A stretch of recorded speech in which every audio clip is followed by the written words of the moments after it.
ఇప్పటివరకు మీకు current bill మాఫీ చేసి వాడలకు చీరలు ఏమైనా ఇచ్చే అన్ని ఇచ్చే ఇంకేమైనా రైతు బంధు మళ్ళీ ఎత్తనే ఉండే ఆ?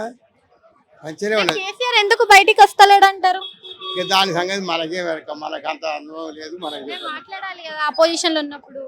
ఉన్నది కానీ నాకు తెలిసిన వాళ్ళకి చెప్పినా మనం ఏం చెప్తాం బీఆర్ఎస్ లో చాలా అవినీతి జరుగుతుందని కవిత ఏడుస్తుంది. జరిగితేనే కదా జరిగితేనే కదా ఆయన మళ్ళీ ఎత్తేసి దొప్పుతాడని ఆయన వస్తలేడు.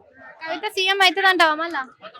ఏమా ఏమవుతుందో అని కవిత పిఎం అయితే అవుతుంది దేశుంటే అవుతుంది అవుతుంది ఎట్లా అవుతుంది అంటారు మరి కవిత సీఎం? సీట్లు కొట్టుకోసుకుంటే అవుతుంది ఎట్లయితే మళ్ళీ కాంగ్రెస్ లోకి వస్తుంది కదా చెప్తున్నారు కదా. మరి మూసీ నది క్లీన్ చేపిస్తా అంటుండు కదా రేవంత్ రెడ్డి. చేయిస్తాడు ఆయన సిటీ ఎందుకు చేయిస్తాడు చేయిస్తలేడా ఇదివరకు చేయలేదా మళ్ళీ చేస్తాడు.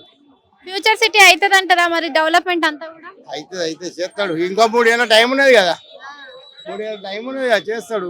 2 ఏళ్ళ టైంలో బాగానే చేసాడు కదా 3 ఏళ్ళ టైంలో చేస్తాడు చేస్తాడు. అంటే పైసలు లేవు అవన్నీ అంటుండగా లేవు మరి లేకనే కదా ఆయన ఇబ్బంది పడేది.